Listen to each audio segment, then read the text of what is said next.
इस कार्यक्रम के प्रायोजक है कृषि एवं किसान कल्याण मंत्रालय, भारत सरकार। हर जोखिम से निकल कर फसल आए, सुरक्षित हो जाए। फसल बीमा से हर किसान अब आत्मनिर्भर हो जाए। संकट के समय प्रधानमंत्री फसल बीमा योजना किसानों के लिए वरदान है। अब सूखा पड़े या बाढ़ आ जाए, कोई डर नहीं। अब ओले पड़े या कीट पतंगे फसल खा जाएं, कोई फिक्र नहीं, क्योंकि हमने लिया है प्रधानमंत्री फसल बीमा। बुआई से फसल कटाई तक हर जोखिम का दावा, न्यूनतम प्रीमियम पर अधिकतम भुगतान का वादा। योजना से हर साल जुड़ रहे हैं 5 करोड़ से ज्यादा किसान। अब आपकी है बारी। नजदीकी कृषि कार्यालय, सहकारी समिति, बैंक शाखा, अधिकृत बीमा कंपनी या जन सेवा केंद्र में स्वेच्छा से करा सकते हैं पंजीकरण। फसल बीमा पोर्टल या फसल बीमा ऐप द्वारा भी कराया जा सकता है पंजीकरण। प्रधानमंत्री फसल बीमा योजना, आपकी फसलों का संपूर्ण सुरक्षा कवच। कृषि एवं किसान कल्याण मंत्रालय, भारत सरकार। कार्यक्रम किसान वाणी सुनने वाले सारे भाण भाइयों ने धर्मे भाई की राम राम। भाइयों, कार्यक्रम किसान वाणी में हर बार हम बढ़िया विषय लेकर आते हैं और आज जो हम विषय लेकर आए हैं साथियों, सबसे पहले हम जो चर्चा करेंगे प्रधानमंत्री जन उर्वरक योजना के बारे में बात करेंगे और साथ के साथ साथियों आज की नसीहत में हम बात करेंगे अरंड के पौधों की देखभाल के बारे में और मनोरंजन भी है, महत्वपूर्ण जानकारियाँ भी है। लेकिन भाई कार्यक्रम में जो शुरुआत हम करते हैं आज की कृषि प्रश्न से करते हैं और आज कार्यक्रम किसान वाणी में भाई हमारा जो कृषि प्रश्न है इसमें यह है कि हरियाणा में पहला अनाज बैंक कहाँ पर स्थापित किया गया। भाई आपने उस ज़िले का नाम बताना है। हरियाणा में पहला अनाज बैंक कहाँ पर स्थापित किया गया और इसका जो आप उत्तर हमें 9466021336 यानी कि 9466021336 पर SMS के माध्यम से आप हमारे को 6:50 तक आप इसका उत्तर दीजिए और भाई आपके द्वारा 20 मिनट हैं और इसके अंदर आपने भाई SMS के माध्यम से बताना कि भाई वो कौन सा ज़िला है जो हरियाणा में पहला है अनाज बैंक स्थापित किया गया था और इसका उत्तर भाई ज़रूर आप देंगे। और कृषि प्रश्न तो हो गया, लेकिन जो अब चर्चा ज़रूर कर लेते हैं कि भाई जो जन उर्वरक योजना हम कई बार अखबारों में देखा है, भाई टीवी पर देखा है, लेकिन साथियों इसकी थोड़ी महत्वपूर्ण जानकारी भी हमें पता होनी चाहिए कि भाई यह योजना कैसे है। देखो, प्रधानमंत्री भारतीय जन उर्वरक परियोजना PMBJUR है और भारत के प्रधानमंत्री ने भाई अक्टूबर 2022 में इस भारतीय जन उर्वरक परियोजना के नाम से एक योजना शुरू की थी प्रधानमंत्री नरेंद्र मोदी जी ने। और भाई सरकारी योजनाएं UPSC पाठ्यक्रम जिस तरह हम देखते भाई अन्य महत्वपूर्ण जो जानकारी है उसमें भाई ये सारी बात पूछी भी जाती है। तो हमारा जो कार्यक्रम किसान वाणी भाई महत्वपूर्ण जानकारियाँ है ज़रूर रहती है। और प्रधानमंत्री भारतीय जन उर्वरक परियोजना की जब हम बात करें तो उर्वरक के लिए भाई हम जो देखो हरित क्रांति की जो शुरुआत के बाद उर्वरकों ने भारत में फसलों की उत्पादकता बढ़ाने में एक केंद्रीय स्थान पर कब्जा कर लिया है। और उत्पादकता बढ़ाने की प्रक्रिया में भाई भारत में किसान उर्वरकों के अत्यधिक उपयोग में संलग्न हो गए हैं और इसके परिणाम स्वरूप मिट्टी की लवणता है, भूमिगत जल के प्रदूषण के बात कर ले वह मिट्टी का कटाव बढ़ गया है। इस विशेष परिस्थितियों ने भाई उर्वरकों के विवेकपूर्ण उपयोग और उनके वैज्ञानिक अनुप्रयोग की गारंटी दी है। तो PMBJUR भाई क्या है, इसकी क्या विशेषता है? देखिए, जो उर्वरक विभाग के अनुसार इस योजना के तहत वन नेशन वन फर्टिलाइजर यानी कि ONOAF प्रदान करने का प्रयास किया गया है। और इस योजना के तहत भाई 600 प्रधानमंत्री समृद्धि केंद्र शुरू किए गए हैं। ये केंद्र न केवल उर्वरक बिक्री के लिए संपर्क बिंदु हो गए बल्कि ये सरकार और किसानों के बीच में संबंध बढ़ाएंगे। और इस योजना के तहत देश भर में 3.25 लाख से अधिक उर्वरक दुकानों को प्रधानमंत्री समृद्धि केंद्र के रूप में शुरू करने का इसमें वादा किया गया है। और ये केंद्र भाई मिट्टी परीक्षण की बात कर ले, मिट्टी परीक्षण के बारे में जानकारी की बात कर ली है तो इसमें सहायक सेवाएं प्रदान करेंगे। और इस योजना से उत्पादन के मानकों और गुणवत्ता को लेकर सभी जो भ्रम है वो ख़त्म हो जाएगी और देश भर में भाई जो सभी यूरिया पर एक ही नाम गुणवत्ता और लोगों का होगा। यानी कि भाई जो आदमी बिचड़ जाते हैं या फिर धोखाधड़ी है उस तक बच जाएंगे और भाई एक देश, एक नेतृत्व और भाई एक जो गुणवत्ता की जो चीज़ है भाई सभी भाई वह चीज़ इसलिए इसमें लागू की गई है। तो देखिए जो ONOF के तहत भाई कंपनियों को अपने बैग के केवल 1/3 हिस्से पर भाई अपना लोगो, ट्रेडमार्क और उत्पादन के बारे में जानकारी दिखाने की अनुमति रहेगी और बैग के बाकी हिस्सों पर भारत ब्रांड और भारतीय जन उर्वरक परियोजना का लोगो प्रदर्शित इसमें किया जाएगा। और इस परियोजना के अधिकार क्षेत्र में भारत में निजी और सार्वजनिक दोनों क्षेत्रों की कंपनियां इसमें शामिल हैं। और साथियों इस योजना की कुछ सीमाएं भी है, क्योंकि देखो कंपनियों को अपने उत्पादकों के विपणन से हतोत्साहित किया जाता है, उन्हें इस क्षेत्र में भाग लेने से हतोत्साहित करेगा, उनकी भूमिका केवल सरकार के अनुबंधित यातकों तक सीमित रह जाती। तो इसलिए साथियों जो निष्कर्ष के रूप में क्या होता है भाई, जो देखो इसमें एक योजना है और इसमें यदि बात करें तो देखिए one nation one fertiliser scheme 2023 है और इसके तहत साथियों उर्वरक कंपनियों को उर्वरक बोरी का जो बोरी होती है उसमें 1/3 हिस्से पर भाई अपना नाम, ब्रांड, लोगों को आवश्यक सूचनाएं देनी है और भाई बोरी के 2/3 हिस्से पर ब्रॉडबैंड और प्रधानमंत्री जन उर्वरक परियोजना PMBJP का लोगो लगाना होगा। और देश भर में यह व्यवस्था साथियों इसमें शुरू है और इससे साथियों बेनिफिट लाभ ये रहेगा कि साथियों कि हम बिचड़ेंगे नहीं और एक चीज़ रहेगी और समान चीज़ हमें मिलेगी और इस तरह एक जो अर्थव्यवस्था को भी मजबूती मिलेगी। और इसी साथियों जो मेहनती जो किसानों को अत्यधिक लाभान्वित करने वाले कदमों के बारे में अगर जो बात करें तो प्रधानमंत्री ने कहा कि भाई भारत तरल नैनो यूरिया उत्पादन में तेज़ी से आत्मनिर्भरता की ओर आगे बढ़ रहा है और भाई नैनो यूरिया कम लागत में अधिक उत्पादन करने का माध्यम से। तो इसके लाभ के बारे में भाई अब बात करें तो यूरिया से भरी एक बोरी का स्थान अब नैनो यूरिया की एक बोतल ले सकती है। उन्होंने यह भी बात करें तो साथियों इसमें काफ़ी चीज़ें आगे मजबूती से बढ़ती है। तो ये जो साथियों यह योजना है और वन फर्टिलाइज़र की ये बहुत बढ़िया है और इस तरह आप भाई धोखाधड़ी से बचेंगे और इसमें मजबूती हमने मिलेगी। तो साथियों यह योजना जब हम बात करें तो साथियों इस योजना के जन उर्वरक योजना से लाभ मिलेगा और किसानों को फ़ायदा पहुंचने वाली योजनाओं की शुरुआत की गई इसमें।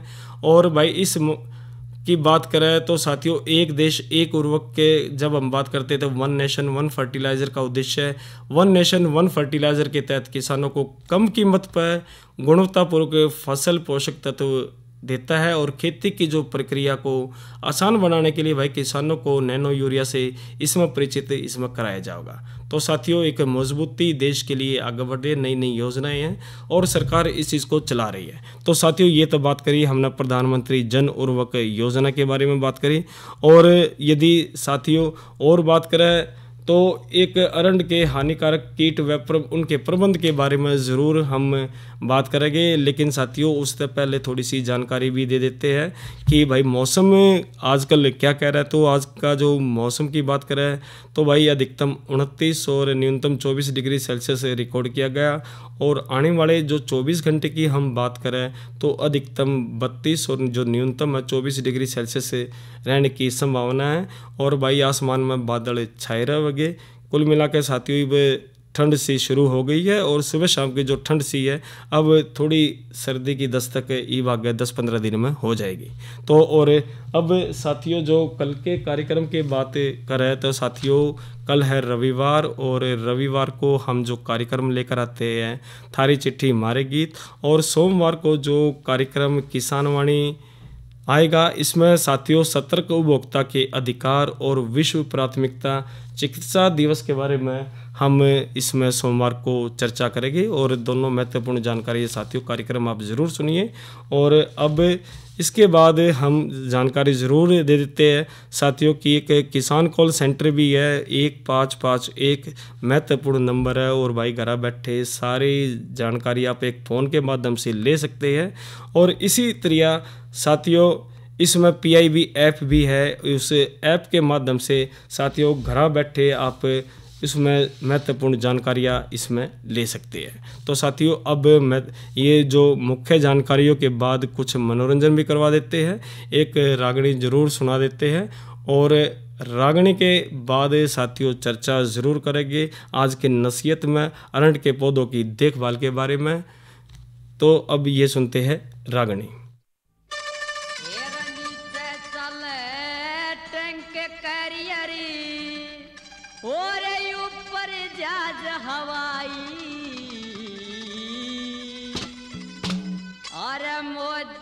पड़ पड़े गोली मारे जब आवे याद लुगाई, नीचे चले टैंक करिए ऊपर जा हवाई, मोते पड़ पड़े गोली मारे जब आवे याद लुगाई, नीचे चले टैंक करिए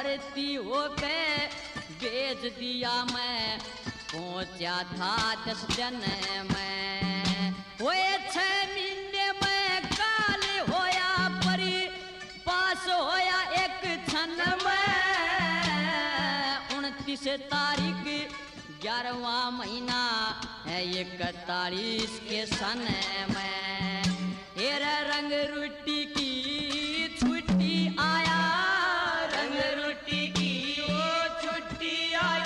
मेरी घरा बहू न पाई, मोते पड़ पड़े गोली मारे आवे याद लुगाई, तेरा नीचे चले टंगरिया ऊपर जा हवाई, मोते पड़ पड़े गोली मारे जब आवे याद लुगाई, मोते पड़ पड़े गोली मारे जब आवे याद लुगाई।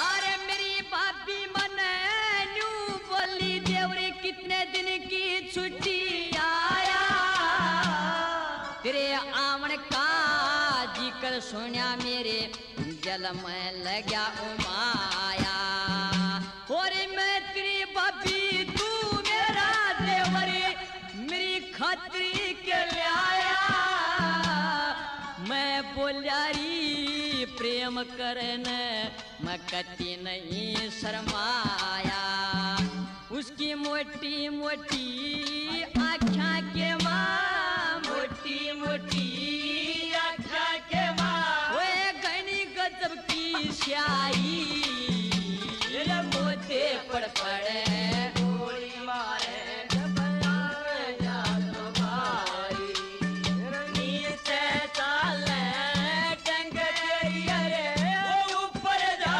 हवाई, मोते पड़ पड़े गोली मारे जब आवे याद लुगाई, मोते पड़ पड़े गोली मारे जब आवे याद लुगाई।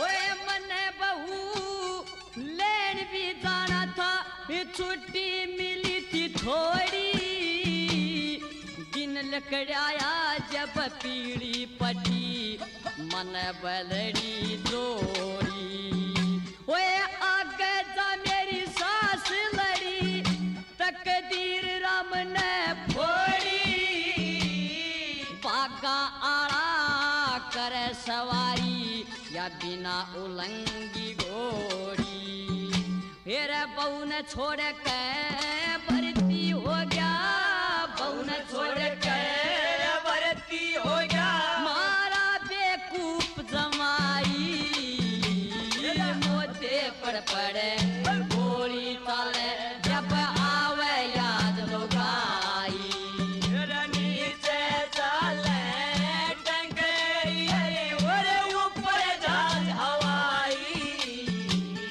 मोते पर पड़े गोली मारे जब आवे याद लोगाई मोते पर पड़े गोली मारे जब आवे याद लोगाई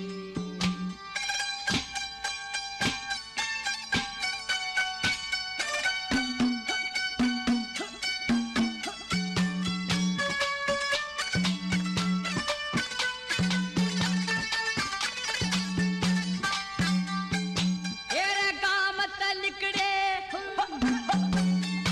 और गाम तलिकड़े पाछे छोरो बैठ गया बहू की जड़ में बड़ी मुश्किल से घूंघट खुलवाया हाथ मारे के कड़े में तेरे पूरा पूरा गात परी का पानी जाता दिखे धड़ में मीठी मीठी बात करे जनू कोयल बोल बड़े में तेरा मेहर संग में तंबू के माँ मेहर संग में तंबू के माँ ये कली चार बनाई मोते पड़ पड़े गोली मारे आवे याद लोगाई आवे डाल डाल सोने गिरिया कर ली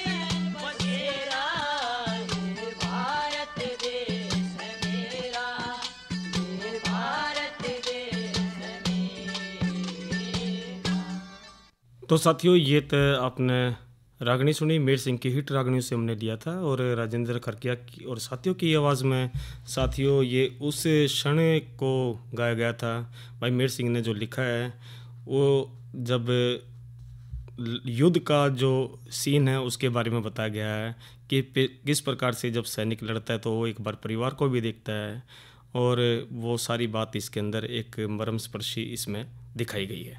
और साथियों इस रागनी के बाद हम जो दूसरी जो चर्चा आज लेकर आए हैं और ये जो हम जो जानकारी आपको देंगे इसमें साथियों ये आज की नसीहत के तहत हम बात करें अरंड के पौधे की देखभाल के बारे में। और देखिए जो अरंड का एक औद्योगिक महत्व की फसल से जो तेल उत्पादन के लिए बोई जाती है और इसका तेल भाई खाने योग्य तो नहीं होता लेकिन जो भाई ये जो कई उद्योगों जिस तरह लुब्रिकेंट की बात कर ले पेपर रसायन की बात कर लेते हैं प्लास्टिक पेंट है साबुन की बात कर लेते हैं सौंदर्य प्रसाधन है इसमें भाई इसका मुख्य रूप से प्रयोग होता है। और भारत की जब हम बात करें तो अरंड का जो भाई इसका इसमें भारत में विश्व में सबसे ज़्यादा अरंड उत्पादन होता है और भारत में भाई गुजरात आंध्र प्रदेश राजस्थान राज्य में इस फसल का क्षेत्रफल है। और हरियाणा राज्य की जब हम बात करें तो दक्षिण पश्चिम जिलों में इस फसल के लिए अनुकूल अवस्थाएं मौजूद रहे। और बात ज़रूर कर लेते कि लगातार सरसों के जो एकल फसल के रूप में बोने के कारण इस पर आरोबिक की यानी कि जो पादप परजीवी का आक्रमण बढ़ता जा रहा है। इसलिए साथियों अरंड के एकांतर फसल के रूप में किसानों को बोना चाहिए। और अरंड लगभग 10 माह में पक तैयार हो जाता है और इस कीट प्रजाति का आक्रमण होता है तो इस फसल पर लगभग 60 कीटों का आक्रमण फसल की विभिन्न अवस्थाओं पर होता है जो फसल में 5 से 15% तक हानि पहुंचाता है। और भाई इसमें जो मुख्य कीट है उसकी भी जानकारी ज़रूर लेते ताकि उस पर नियंत्रण हो। एक तो साथियों इसमें अरंडी की सेमी लूपर है और ये जो एक लेपिडोप्टेरा वर्ग का कीट्स है और इसका वयस्क भूरे रंग का होता है, जिसके पिछले पंख पर काले धब्बे होते हैं और इसका लार्वा चलते वक्त भाई लूप बनाकर चल रहा है। और इसकी जो अंतिम अवस्था की बात करें तो इसका लार्वा भाई 60 से 70 मिलीमीटर लंबा होता है और फसल की हानि से मुख्य रूप से लड़ाई करता है। और भाई प्रथम अवस्था का लार्वा पंक्तियों में उत्तकों को खाता है। और इसी तरह जो इस वयस्क मजबूत सुंडी की सहायता से नींबू जाति के फसलों पर रस चूसता है, जिसके कारण फलों में सड़न हो जाती है। इसी तरह भाई कैप्सूल बोरर है, यो भी एक अरड़ के कैप्सूल के नुकसान पहुंचाने वाला कीट्स है। और भाई पंखों पर काले धब्बे होते हैं, इसके अंडे गुलाबी रंग के होते हैं और इसकी सुंडियाँ लगभग 25 मिलीमीटर लंबी भूरे गुलाबी रंग की होती है। तो इसी तरह तंबाकू की सुंडी की बात कर लेते हैं। और यो जो कीट्स है समूह में अंडे देता है, जिसकी पहली अवस्था की सुंडियाँ पत्तियों की निचली सतह पर रहती है और भाई ये जो पौधे पर सिर्फ मुख्य सिरा को छोड़ता है। और इसी तरह एक और भाई बालों वाली जो सुंडी है उसकी भी बात ज़रूर हम कर लेते हैं कि इस कीट का जो आक्रमण भाई तंबाकू की सुंडी की तरह होता है और इनकी सुंडियों पर बाढ़ होने के कारण खेत में काम करने वाले खुजली और त्वचा पर लाल धब्बे बन जाते हैं और बहुत हानिकारक कीट है, जिसका अंड समूह पक्षियों पर पक्षी की बीट की तरह मिलता है और सुंडियाँ झुंड में पत्तों पर आक्रमण करती है। और भाई एक रस चूसने वाला भी कीट्स है, इसका भी ज़रूर बात हम करेंगे कि अरंड में जो रस चूसने वाले जो कीटों में मुख्य रूप से भाई हरा तिल्ला है, थ्रिप्स है, सफ़ेद मक्खी का आक्रमण है इसमें होता है। और कीट प्रबंध की अब ज़रूर बात कर लेते हैं, बात हमने सारे बता दी। और क्योंकि भाई ये फसल हरियाणा राज्य में बहुत कम क्षेत्रों में बोई जाती है, तो इस पर कीट नियंत्रण के लिए रसायनों पर ज़्यादा अनुसंधान कार्य नहीं हुआ है। लेकिन भाई जो कृषक विधियाँ, एक तो कटाई उपरांत हल की जुताई तय, जो माटी में उपस्थित सेमिलू पर तंबाकू की सुंडी और बालदार सुंडी के प्यूपा की संख्या में कमी कर सकते हैं। और अरंड की जो बुआई अगस्त के पहले पखवाड़े में करने से सेमी लूपर का आक्रमण कम होता है। और यांत्रिक विधियों की जब हम इसमें बात करें तो साथियों इसके अंदर हमने प्रकाश पारा का प्रयोग वयस्कों को पकड़ने व उनका अनुमान लगाने के लिए कर सकते हैं। सेमी लूपर के जो बड़े लार्वा को हाथ से पकड़कर हम मारा जा सकता है। और जो तंबाकू वाली सुंडी उसकी बात करते हैं, बाड़ों वाली जो सुंडी है प्रथम अवस्था के लार्वा जो एक ही पत्ती पर होते हैं इकट्ठा करके ज़मीन में हम इसमें गाड़ देवे। और बाड़ों वाली जो सुंडी के अंड समूह को जो पत्तियों से तोड़कर ख़त्म इसमें हम कर सकते हैं। और साथियों इसमें जो खेत में ट्राइक्रोमा परजीवी के अंडे है वो भाई इसमें 1 लाख हेक्टेयर छोड़कर सेमी लूपर के अंडों को हम ख़त्म इसमें कर सकते हैं। तो साथियों कुछ महत्वपूर्ण जानकारी थी जिस तरह हानिकारक कीट था उनका प्रबंध करके इस फसल से ज़्यादा हम लाभ ले सकते हैं। तो साथियों ये तय हमने आज की नसीहत के दौरान यह बात करी और एक महत्वपूर्ण जानकारी ज़रूर आपको दे देते हैं ये बाजरे के बारे में। लेकिन साथियों जो हमने प्रश्न शुरुआत में पूछा था उसकी भी जानकारी ज़रूर दे देते। और हमारा जो प्रश्न था हरियाणा में पहला अनाज बैंक भाई कौन से ज़िले में स्थापित किया गया था, और भाई इसका जो उत्तर है पानीपत ज़िला है जहाँ पर हरियाणा में पहला अनाज बैंक स्थापित किया गया था। और साथियों इसका जो उत्तर है भाई सापला से, रोहतक सापला से आया है। इसमें भाई नरेंद्र कुमार चहल और रेखा रानी। तो साथियों ये जो प्रश्न का उत्तर इन्होंने दिया है। और भाई उत्तर ज़रूर आता है लेकिन भाई केवल नाम ज़रूर लिख दिया है, केवल मैसेज आ जाते हैं, लेकिन भाई उत्तर भी ज़रूर होना चाहिए था। रोहतक पीजीआई से आया था एक, ग्राम बटेना पाटन तय, जिला दुर्गढ़ छत्तीसगढ़ से भी, लेकिन साथियों उन्होंने कुछ उत्तर नहीं लिखा, नाम लिख दिया। तो कोशिश ये करें कि भाई पहले उत्तर लिखे फिर आपका नाम और कौन सी जिले कौन सी जगह से है। और साथियों कार्यक्रम हमारा जो किसान वाणी है आप FM बैंड 101.4 मेगाहर्ट्ज़ पर आकाशवाणी कुरुक्षेत्र से सुन रहे हैं। और ये जो कार्यक्रम हम हर रोज़ जो प्रसारित करते हैं आप इसकी रिकॉर्डिंग आप हमारे YouTube चैनल पे भी सुन सकते हैं। और AIR कुरुक्षेत्र जब आप YouTube पे लिखते हैं तो YouTube चैनल हमारा आ जाता है और उस पर पिछले तमाम जितने भी कार्यक्रम हमारे किसान वाणी के होते हैं वो सारी जानकारी आप उस पर पूरा कार्यक्रम उसमें सुन सकते हैं और महत्वपूर्ण जानकारी लेकर आप कृषि को आगे बढ़ा सकते हैं। और साथियों, एक PIB ऐप की जिस तरह हमने जानकारी ज़रूर दी थी, महत्वपूर्ण जानकारी आप उससे ले सकते हो ऐप्स के माध्यम से। और बाजरा और सुपर फूड की हम ज़रूर बात कर रहे थे। बाजरा बाई पर्ल मिलेट को अक्सर एक सुपर फूड पोषण तत्वों से भरपूर अनाज तय।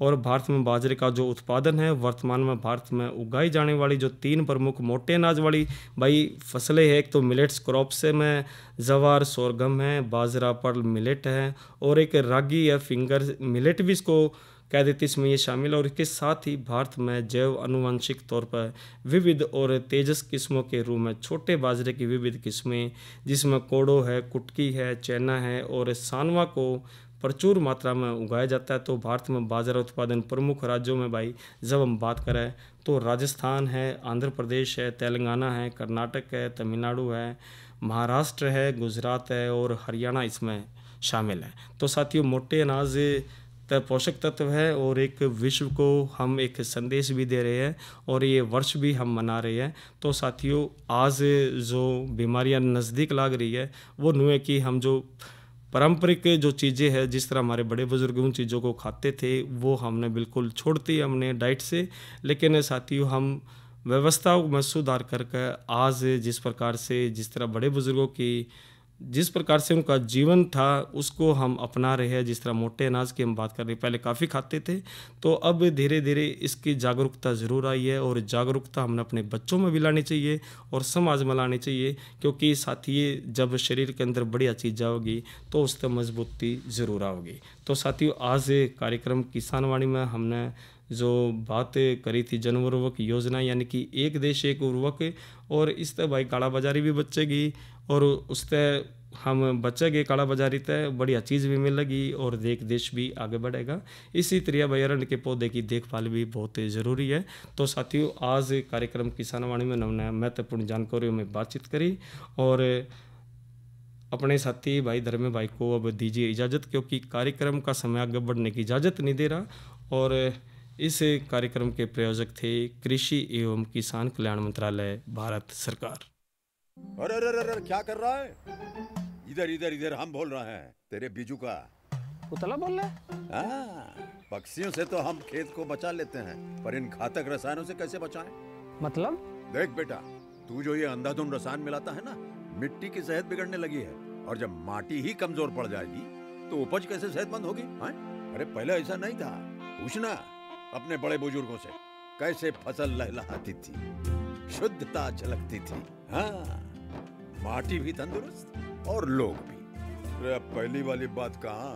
पर अब तो सब यही डाले हैं। सब नहीं, आज भी लाखों जागरूक किसान परंपरागत विधि से फसल उगा रहे हैं। खर्चा कम और उपज की कीमत भी बेहतर पा रहे हैं। सच है? रे बेटे, एक्सपीरियंस से बता रहे हैं, धूप में बाल सफेद नहीं किए हैं। हाँ। ठीक है भाई, मैं भी आज से जैविक खेती शुरू करूंगा। माटी से प्रेम की परंपरा है, परंपरागत खेती। इस कार्यक्रम के प्रायोजक थे कृषि और किसान कल्याण मंत्रालय, भारत सरकार। और भाई धर्मे भाई को दीजिए इजाज़त। अच्छा बहनों और भाइयों, राम राम।